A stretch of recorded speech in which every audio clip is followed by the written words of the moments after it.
All right, today we are digging into the story behind one of the most iconic symbols in the entire U.S. military. It's a heck of a tale about courage, a really desperate gamble, and a legendary blade that ties the modern Marine Corps all the way back to a pretty much forgotten war. You ever seen a Marine officer in their full-dress uniform and wondered, what's the deal with that sword? I mean, it's not your typical straight-bladed European saber, right? It's a Mameluke sword, modeled after the blades of an elite warrior class from the Middle East. It's got that really distinct curve and an ivory grip. So why this specific, kind of exotic design? Well, the answer is not what you'd expect. You see, the origin of this tradition wasn't cooked up in some committee room in Washington, D.C. Nope. To get to the bottom of it, we've got to travel back, way back, over 200 years, to the First Barbary War. It was a conflict that put the young United States toe-to-toe with the pirate states of the Mediterranean. So this brings us to what has to be one of the most daring and, let's be honest, maybe even reckless missions in early American history. It was a massive bet, a real long shot that would end up having some pretty profound consequences. Okay, so for years, pirates from places like Tripoli were just grabbing American merchant ships, holding crews for ransom, and demanding huge payments, tribute, to leave them alone. And for the brand new United States, this wasn't just about money. It was about earning respect, about surviving on the world stage. Paying these guys off was a national humiliation. So by 1805, America had had enough, but a straight-up military victory seemed, well, impossible. So to break this stalemate, the U.S. government signed off on an absolutely wild plan. Seriously, it sounds like something out of a movie. They tasked this American diplomat and former Army captain named William Eaton to go find the deposed rightful ruler of Tripoli, raise an army of mercenaries, and then lead them on a 500-mile march across the Egyptian desert to attack a key city called Derna. And get this, the official orders given to the mission's naval commander just show how much of a long shot this whole thing was. They basically said, hey, good luck. We have no idea what you're going to run into. You're on your own. Success was completely riding on the grit and judgment of the guys on the ground. And who was the military muscle for this whole crazy expedition? A tiny force, just 8 U.S. Marines. And their commander was this determined 29-year-old lieutenant from Virginia named Presley O'Bannon.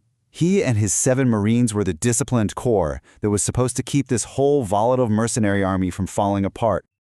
Now, this march, it wasn't just a long walk in the park. It was a true ordeal. The kind of thing that pushes every single person to their absolute limit. And it's what would ultimately forge a legend. The desert was brutal. Supplies ran out almost immediately. And this mixed bag of Arab, Greek, and American adventurers that Eaton had hired, they were constantly at each other's throats, threatening to mutiny at any moment. It was just a powder keg of cultural clashes, hunger, and pure exhaustion. You don't have to take my word for it. In his own journal, William Eaton, the guy in charge, gave all the credit to O'Bannon. He wrote that it was the Marine lieutenant's unwavering, firm, and decided conduct that single-handedly held the mission together right when it was about to collapse into total failure. The absolute breaking point came at this desolate spot on the coast called Bamba. They were supposed to meet up with U.S. Navy ships to get food, water, and money, but the ships were days late. With the Army literally starving and on the brink of just walking away, Eaton and O'Bannon had to use every single ounce of their authority just to keep the whole thing from imploding. But, against all odds, they did it. They held on, the ships finally showed up, the force got resupplied, and they pushed on toward their goal. And this sets the stage for a victory that would become a core part of Marine Corps lore forever. With naval guns blasting away from the U.S. ships offshore, O'Bannon led his Marines and the mercenaries in this daring head-on assault on the city of Derna. And you know what? Incredibly, they won. They actually captured the city's fortress, a victory that sent shockwaves all the way to the ruler of Tripoli. And this was a huge historical moment. O'Bannon raised the American flag over that fortress in Derna, and it was the very first time it had ever flown in victory on foreign soil in the Old World. Sound familiar? It should. This is the exact moment immortalized in the very first line of the Marines' hymn, from the halls of Montezuma to the shores of Tripoli.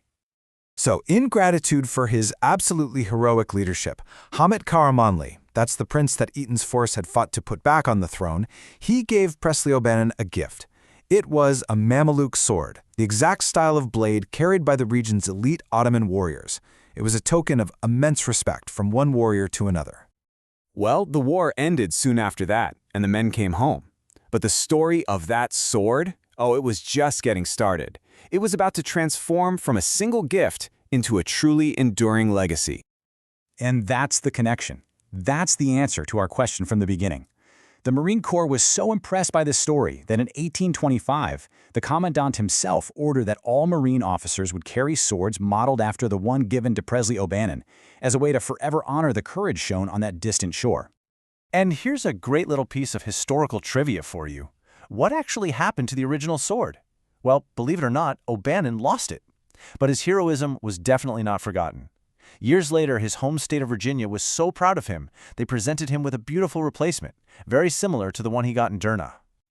And that's really the heart of the story. It's so much more than just a piece of equipment. Every single time a Marine officer wears that sword, they are carrying a piece of Presley O'Bannon's legacy, a symbol of leadership under the most extreme pressure, literally forged in the sands of the North African desert. It just goes to show how an ordinary object can become something so much more when it's tied to an incredible story of human courage. And it kind of makes you wonder, right? What singular moments from our own time are creating the powerful symbols that people will be talking about in the future?